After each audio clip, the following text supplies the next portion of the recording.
എല്ലാവർക്കും നിമിഷാസ് കിച്ചണിലേക്ക് സ്വാഗതം. ഇന്ന് നമുക്ക് ക്രിസ്മസ് സ്പെഷ്യൽ ആയിട്ട് നല്ല ടേസ്റ്റി ആയിട്ടുള്ള കാട വറുത്തത് അല്ലെങ്കിൽ കോൾ ഫ്രൈ എങ്ങനെ തയ്യാറാക്കണമെന്ന് നോക്കാം. അപ്പൊ 1000 കോഴിക്ക് അരക്കാട എന്നല്ല പറയാ, അത്രയും ഗുണങ്ങളോട് കൂടി ഇതാണ് കാട എന്ന് പറയുന്നത്. അപ്പൊ നമുക്കിത് പെട്ടെന്ന് തന്നെ എങ്ങനെ തയ്യാറാക്കണമെന്ന് നോക്കാം. അതിനു മുമ്പ് നിങ്ങൾ ആദ്യമായിട്ടാണ് ഈ ചാനൽ കാണുന്നതെങ്കിൽ നിങ്ങൾക്ക് വീഡിയോ ഇഷ്ടപ്പെട്ടുന്നുണ്ടെങ്കിൽ എന്തായാലും ഒന്ന് സബ്സ്ക്രൈബ് ചെയ്യാം. അപ്പൊ നമുക്ക് പെട്ടെന്ന് തന്നെ വീഡിയോയിലേക്ക് കിടക്കാം.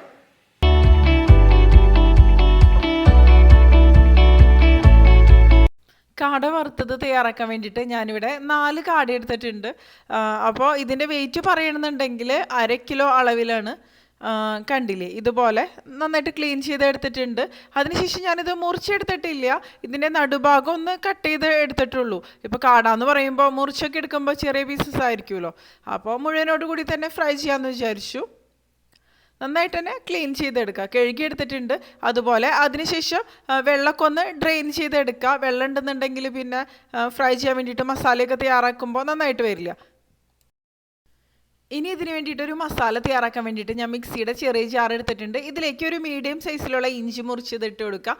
അതുപോലെ ഒരു 6-7 ചെറിയുള്ളി, പിന്നെ നമ്മുടെ എരിവിനനുസരിച്ച് പച്ചമുളക്. ഞാനിപ്പോൾ ഒരു പച്ചമുളകൊന്ന് മുറിച്ചിട്ട് കൊടുക്കുകയാണ്.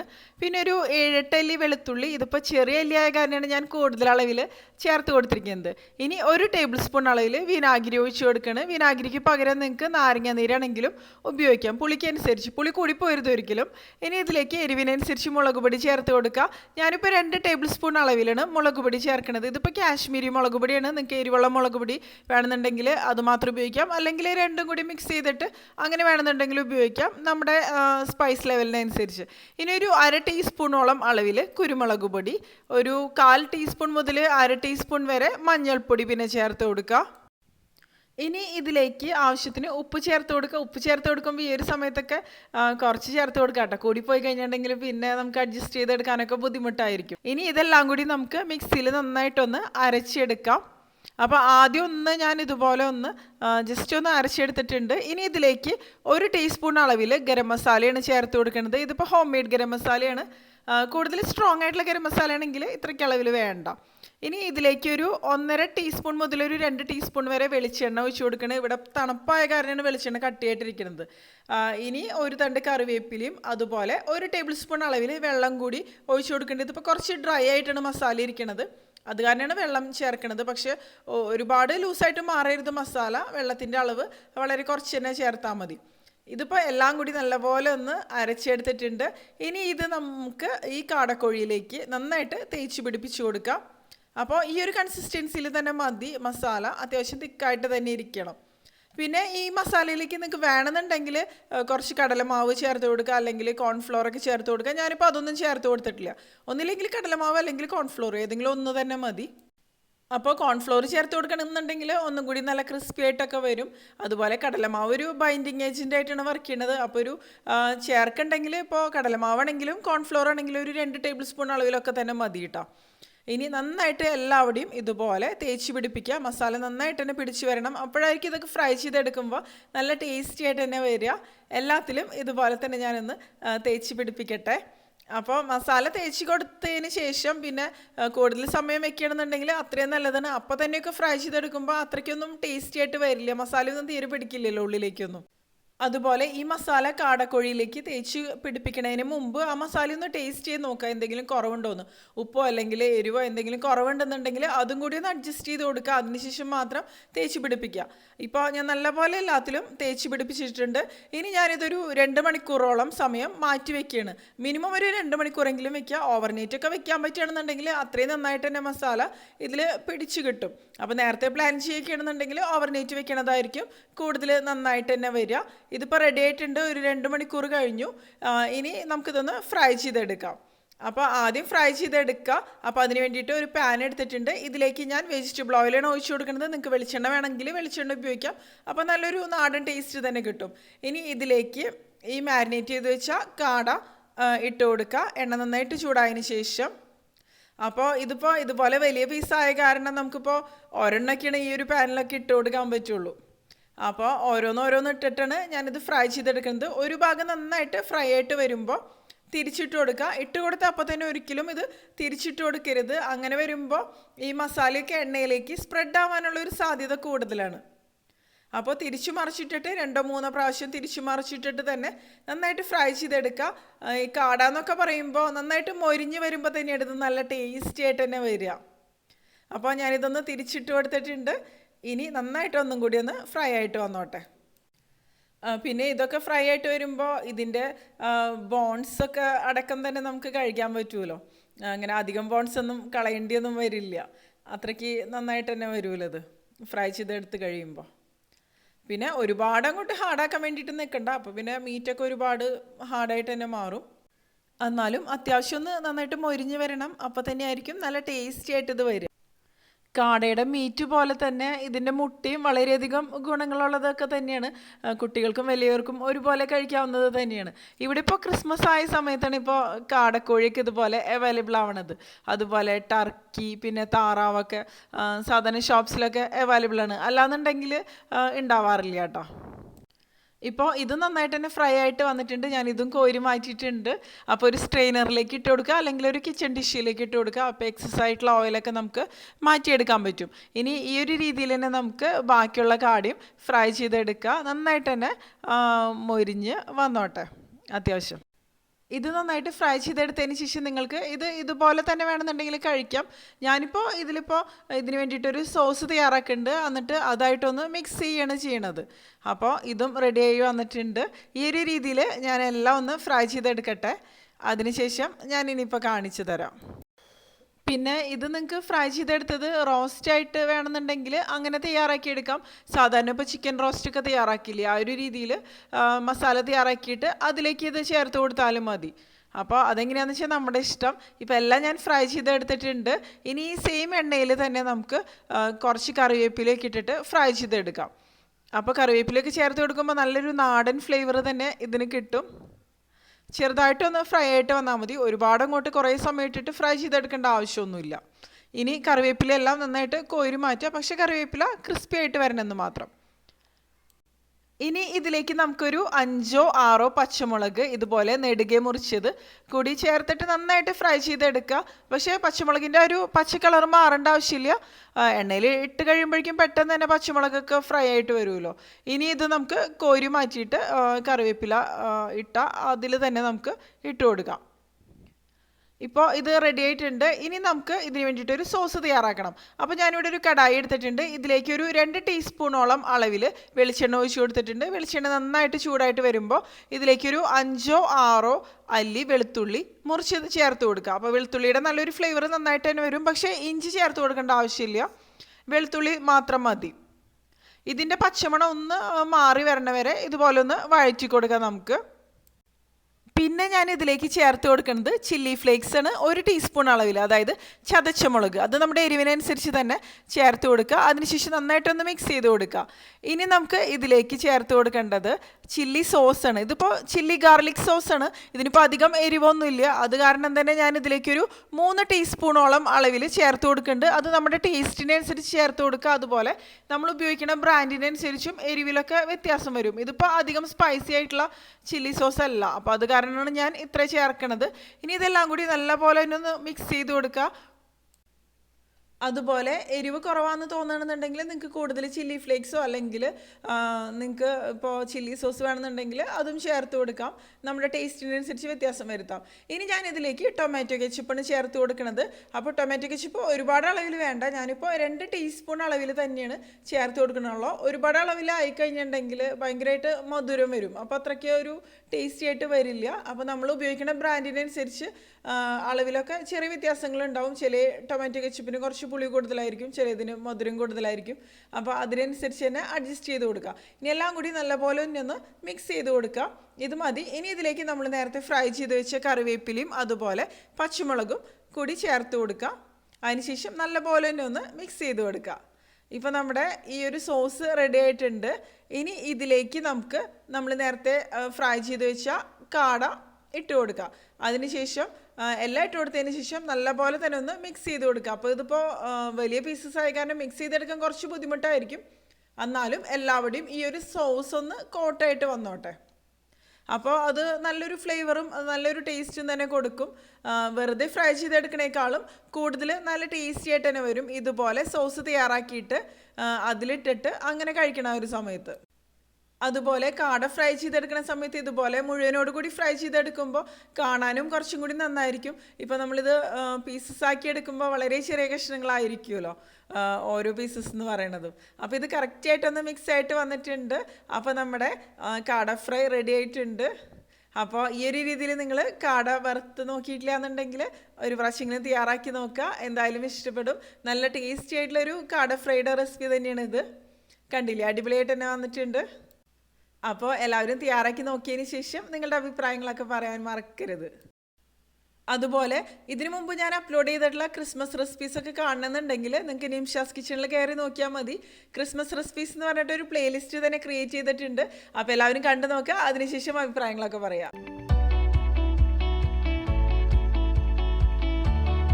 അപ്പോൾ നമുക്ക് താറാവ് റോസ്റ്റ് അഥവാ താറാവ് വരട്ടിയത് തയ്യാറാക്കാൻ തുടങ്ങാം. അതിന് വേണ്ടിയിട്ട് ഞാനിവിടെ 1.5 കിലോ താറാവ് നന്നായിട്ട് കഴുകി വൃത്തിയാക്കി എടുത്തിട്ടുണ്ട്. ഇതിപ്പോൾ ഉപ്പും വിനാഗിരിയും ചേർത്ത് കഴുകിയെടുത്തതാണ്.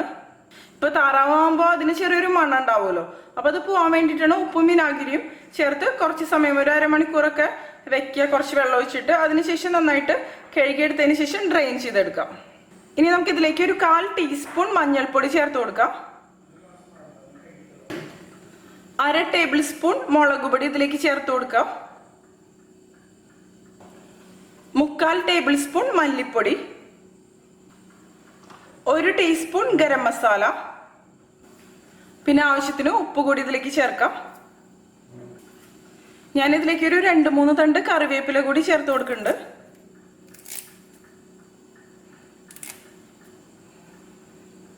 ഇനി ഇത് നമുക്ക് കൈവച്ച് തന്നെ നന്നായിട്ട് മിക്സ് ചെയ്യാം. ഇതിപ്പോൾ ഞാൻ എടുത്തിരിക്കുന്ന താറാവ് സ്കിന്നോട് കൂടിയതാണ്. സ്കിന്ന് റിമൂവ് ചെയ്ത് കഴിഞ്ഞാൽ താറാവിൻ്റെ മീറ്റ് അത്ര ടേസ്റ്റ് ഉണ്ടാവില്ല കഴിക്കാൻ. പിന്നെ അതൊക്കെ ഓരോരുത്തരുടെ ഇഷ്ടം. സ്കിന്ന് വേണ്ടാന്നുണ്ടെങ്കിൽ സ്കിൻ എടുക്കണ്ട. നന്നായിട്ട് തന്നെ മിക്സ് ചെയ്ത് കൊടുക്കാം.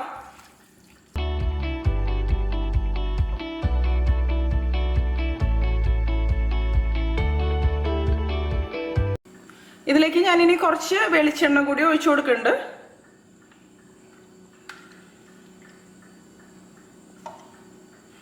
ഒരു ടേബിൾ സ്പൂൺ. ഇനി നന്നായിട്ട് ഒന്നും കൂടി ഒന്ന് മിക്സ് ചെയ്ത് കൊടുക്കാം. ഇതിനി അരമണിക്കൂർ നമുക്ക് മാറ്റി വയ്ക്കാം. അതിനുശേഷം നമുക്കിത് വേവിച്ചെടുക്കാം. ഇത് നിങ്ങൾക്ക് വേണമെന്നുണ്ടെങ്കിൽ പ്രഷർ കുക്കറിൽ വേവിച്ചെടുക്കാം. ഞാനിപ്പോൾ പ്രഷർ കുക്കറിലല്ല വേവിക്കണത്. പ്രഷർ കുക്കറിലാണ് വേവിക്കണമെന്നുണ്ടെങ്കിൽ മീഡിയം ഫ്ലെയിമിൽ വെച്ചിട്ട് 2 വിസിൽ കൊടുക്കാം. അതിനുശേഷം പ്രഷർ കംപ്ലീറ്റ് പോയതിനു ശേഷം തുറന്ന് നമുക്ക് പിന്നെ ബാക്കിയുള്ള പരിപാടികൾ ചെയ്യാം. ഇതിലേക്ക് ഞാനിനി 1.5 കപ്പ് വെള്ളമാണ് ഒഴിച്ചു കൊടുക്കണത്.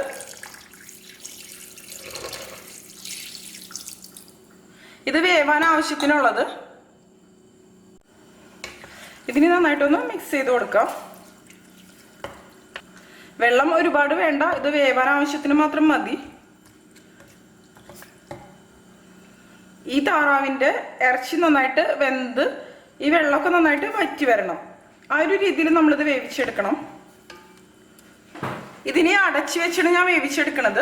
ഞാനിത് അപ്പുറത്തെ അടുപ്പിലേക്ക് വെച്ച് കൊടുക്കണം. ഞാനിവിടെ എടുത്തിരിക്കുന്നത് ബ്രോയിലർ താറാവാണ്. അപ്പോൾ സാധാരണ നാടൻ താറാവൊക്കെ ആണെന്നുണ്ടെങ്കിൽ അതിൻ്റെ വേവിൽ വ്യത്യാസം ഉണ്ടായിരിക്കും. അപ്പോൾ നാടൻ താറാവാണ് എടുക്കണമെന്നുണ്ടെങ്കിൽ ആ ഒരു രീതിയിൽ നമ്മൾ വേവിക്കേണ്ടി വരും. പ്രഷർ കുക്കറിലൊക്കെ വേവിക്കേണ്ടി വരും പെട്ടെന്ന് തന്നെ വെന്ത് വരണമെന്നുണ്ടെങ്കിൽ. താറാവ് വേവണ സമയം കൊണ്ട് നമുക്ക് സവാളയ്ക്കൊന്ന് വഴറ്റിയെടുക്കാം. ഞാനിവിടെ ഒരു കടായി എടുത്തിട്ടുണ്ട്. ഇതിലേക്ക് നമുക്ക് ആവശ്യത്തിന് വെളിച്ചെണ്ണ ഒഴിച്ചു കൊടുക്കാം. നാടൻ കറി ആകുമ്പോൾ എപ്പോഴും വെളിച്ചെണ്ണ ഒഴിച്ചു കൊടുക്കുന്നത് തന്നെയായിരിക്കും നല്ലത്. ഞാനൊരു 2 ടേബിൾ സ്പൂൺ വെളിച്ചെണ്ണയാണ് ഇതിലേക്ക് ഒഴിച്ചിരിക്കുന്നത്. ഇപ്പോൾ വെളിച്ചെണ്ണ നന്നായിട്ട് ചൂടായിട്ട് വന്നിട്ടുണ്ട്. ഞാനിനി ഇതിലേക്ക് സവാള മുറിച്ചത് ചേർത്ത് കൊടുക്കുകയാണ്.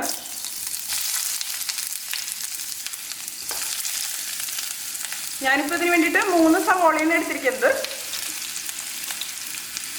ഇതിനൊന്ന് ഇളക്കി കൊടുക്കാം.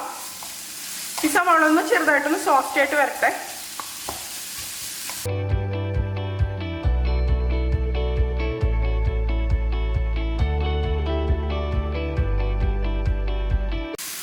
ഇതിലേക്ക് നമുക്കൊരു 3-4 തണ്ട് കറിവേപ്പില കൂടി ചേർത്ത് കൊടുക്കാം.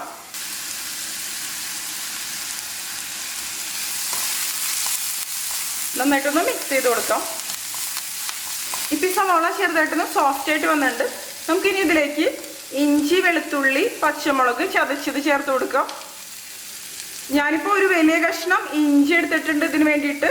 അതുപോലെ തന്നെ ഒരു 20 അല്ലി വെളുത്തുള്ളി, പിന്നെ ഒരു 3 പച്ചമുളകാണ് ഇതിന് വേണ്ടിയിട്ട് എടുത്തിരിക്കുന്നത്. ഇതിലേക്ക് ചേർത്ത് കൊടുക്കാം. നന്നായിട്ടൊന്ന് മിക്സ് ചെയ്ത് കൊടുക്കാം.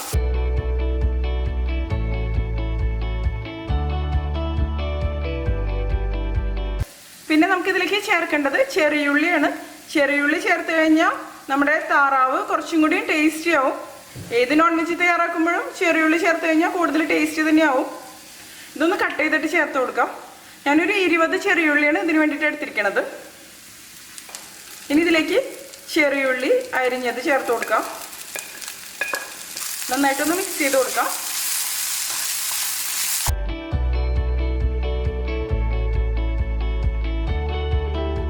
ഇനി ഇതൊരു ലൈറ്റ് ഗോൾഡൻ ഷെയ്ഡ് ആവണ വരെ നന്നായിട്ടൊന്ന് വഴറ്റിയെടുക്കാം. ഇളക്കി കൊടുക്കുക, കരിഞ്ഞു പോകാതെ ശ്രദ്ധിക്കുക. ഞാൻ ഇതിലേക്ക് കുറച്ച് നാളികേരക്കൊത്ത് കൂടി ചേർത്ത് കൊടുക്കുന്നുണ്ട്. നാളികേരക്കൊത്ത് നിങ്ങൾക്ക് സവോള ചേർക്കുന്നതിന് മുമ്പ് ആദ്യം ചേർത്ത് വഴറ്റിയെടുക്കാം. ഇപ്പം ചേർത്താലും കുഴപ്പമൊന്നുമില്ല. ഇതിൻ്റെ കൂടെ കിടന്നൊന്ന് ഫ്രൈ ആയി വന്നോളൂ. ഇനി ഇതെല്ലാം കൂടി നന്നായിട്ട് മിക്സ് ചെയ്തെടുക്കാം. ഞാൻ 1/2 കപ്പാണ് നാളികേരക്കൊത്ത് എടുത്തിരിക്കുന്നത്.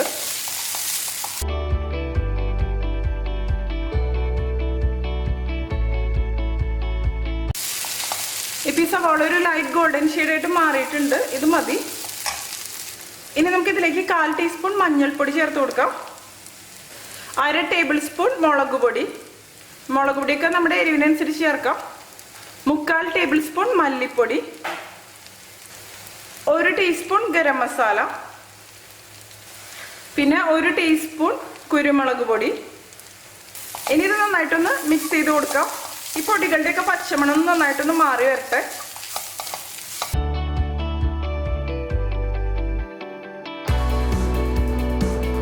ഇപ്പം ഇതിൻ്റെ പച്ചമണമൊക്കെ നന്നായിട്ട് മാറിയിട്ടുണ്ട്. നമുക്കിനി ഇതിലേക്ക് തക്കാളി മുറിച്ചത് ചേർത്ത് കൊടുക്കാം. ഞാനിപ്പോൾ 2 ചെറിയ തക്കാളിയാണ് ഇതിന് വേണ്ടിയിട്ട് എടുത്തിരിക്കുന്നത്. തക്കാളി എടുക്കുമ്പോൾ നല്ല പഴുത്ത തക്കാളി എടുക്കുക.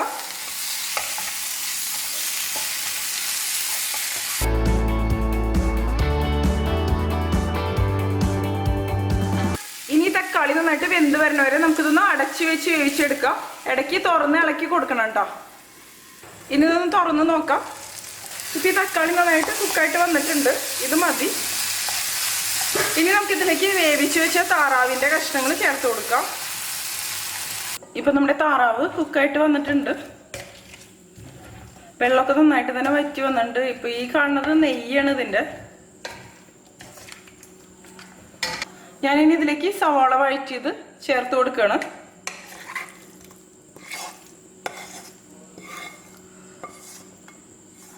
ഇനി നമുക്കിത് നന്നായിട്ടൊന്ന് മിക്സ് ചെയ്ത് കൊടുക്കാം.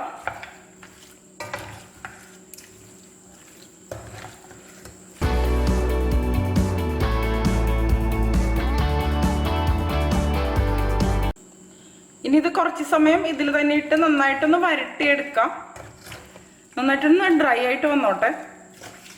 നമ്മൾ ഈ സവാള വഴറ്റിയിൽ ചേർത്ത് കൊടുത്ത എല്ലാ മസാലകളും ഈ താറാവിൻ്റെ കഷ്ണങ്ങളിൽ നന്നായിട്ട് തന്നെ പിടിക്കണം.